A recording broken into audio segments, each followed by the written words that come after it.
कलवाड़ी।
माई।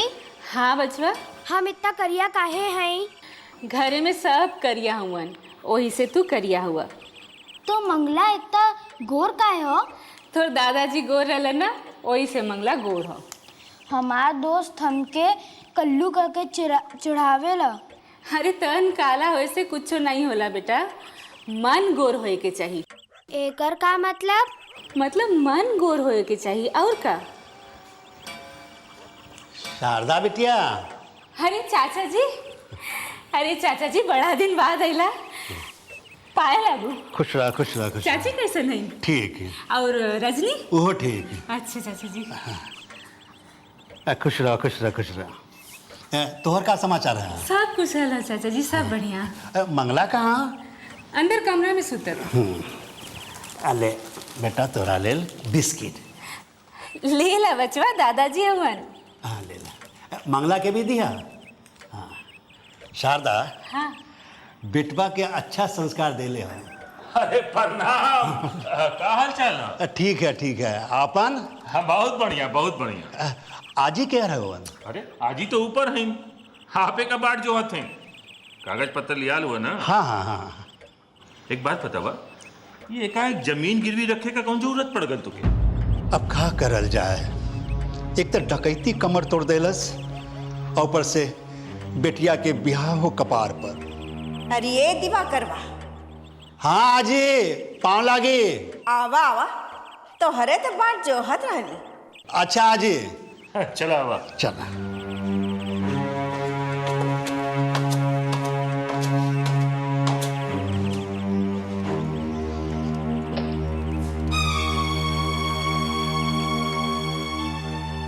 सरकार, ये सरकार। बाबूजी तो ऊपरा होवन। कहो मुनि, प्रणाम। आओ जल्दी आवे के चाहत है ना? अरे दिवाकर आ गई का? हाँ कागजात ले लुआ। का ले बनी? द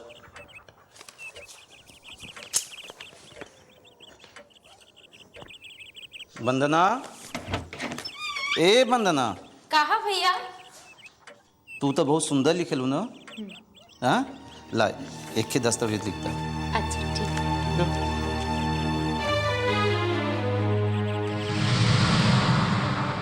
अरे तेरी जल्दी जल्दी लिखो ना। कलवा डी वाला जमीन और 50 एकड़ खेत। भैया तो धीरे धीरे बोला। अच्छा बाबा लिखो। ये सब कुल 1 लाख रुपए में बेचने हेतु। भैया रजनिया तो कहत रहला कि ओकर बाबूजी जमीन गिरवी रखे वाला हुआ। अरे ब्याह शादी में ढेर खर्चा होला, ये बुझाइल उनका, यही से बेचता रहे। चलो तू लिखा लिखा। अपने मर्जी से गवाह के सामने प्राप्त किया।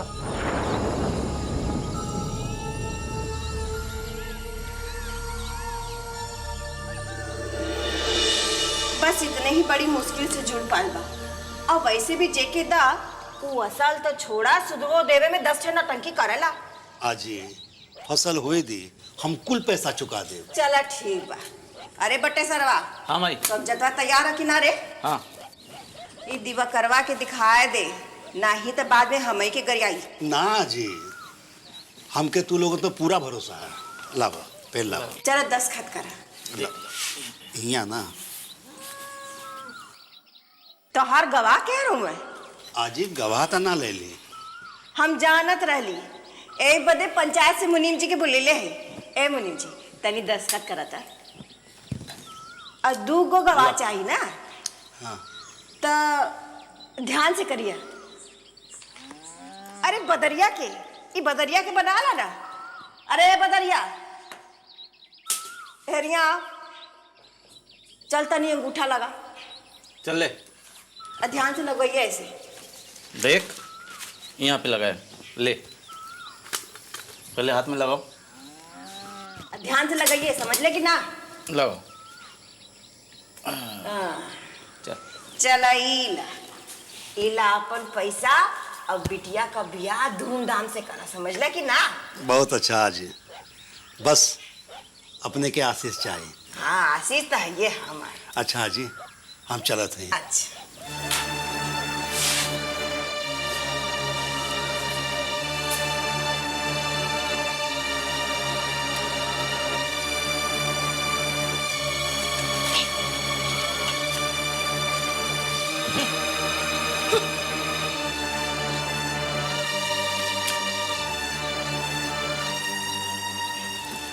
वो दोषिया दिवकरवा के छाती का दूध ना याद दे रही तो हमारो नाम आज ही नहीं। हाँ कहा रे ते का ले हुए।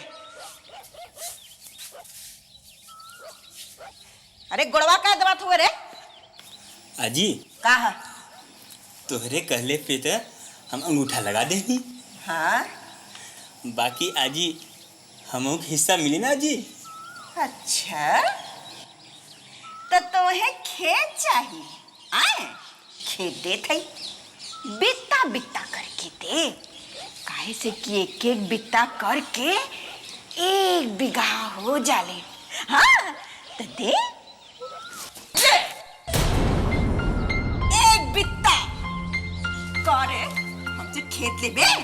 अरे आज ही से एक को ढेला ले बे बड़ा मुश्किल है, समझ ले कि ना। चल भाग यहाँ से। बित्ता ले जाओ सा भाग।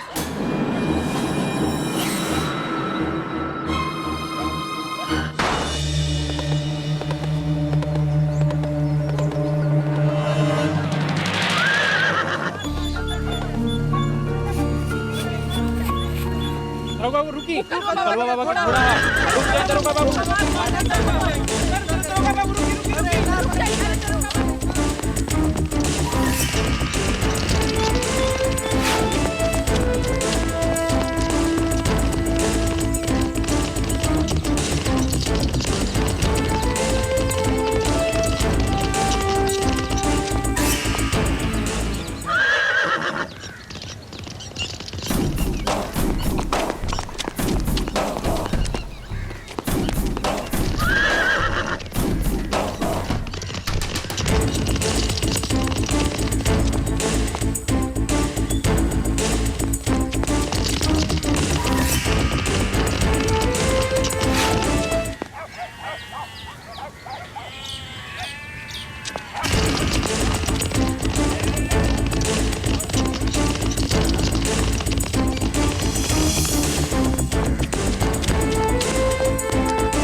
अब ध्यान दिया भैया।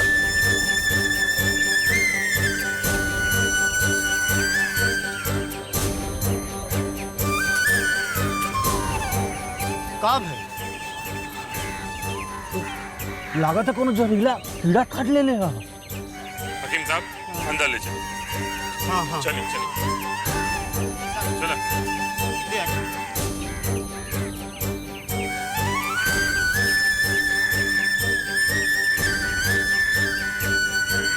आप लोग यही रुकल जाए।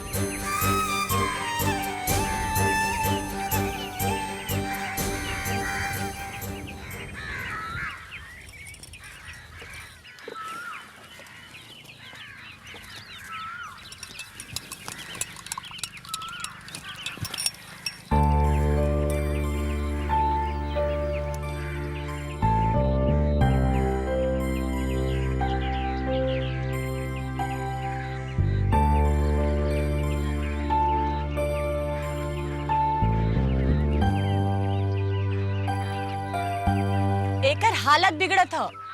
एके तुरंत अस्पताल ले जाके होई वरना ई मर जाई। और अस्पताल जाए के पहलवाइन मर गई त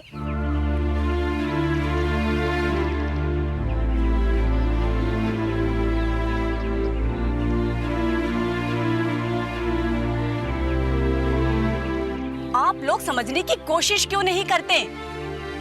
एके तुरंत भर्ती करावे के होई। मंगलम, व्हाट इज दिस यार?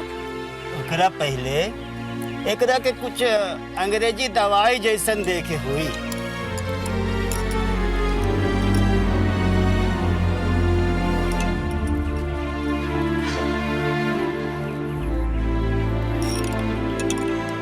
हमार जड़ी बूटी ही तो तहार लोगन का टेबलेट कैप्सूल है।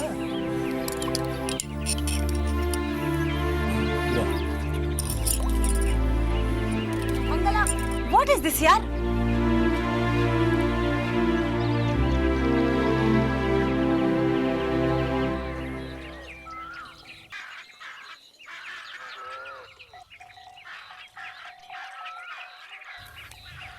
अब खतरा टल गई।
हकीम साहब एकर बयान लेवे के बाद अब हमरे नमाज के वक्त हो रहल बा।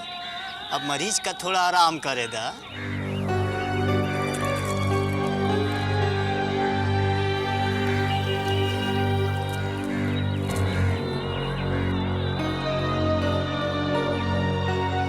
घबरा के कोनो बात नहीं, दोस्त को भी समझाता है। हाँ।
नहीं तो गोली मार दे।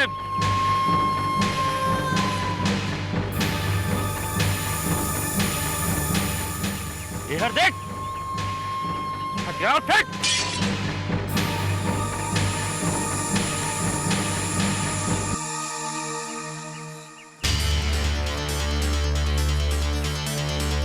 इंस्पेक्टर साहब, एक बाह पर तो त्रिशूल का निशान बना था।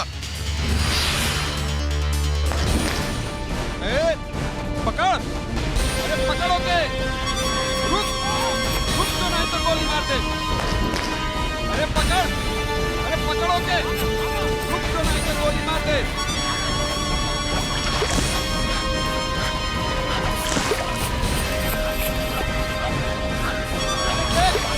भागे ना पावे, अरे दौड़ रे, पकड़ो के, रुक।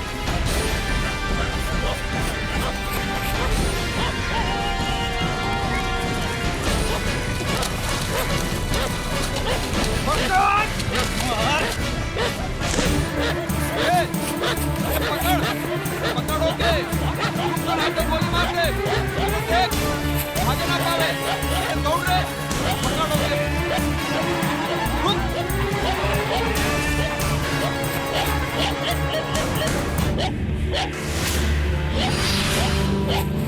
रुक, रुक जाओ, रुक जो नहीं तो गोली मार दे।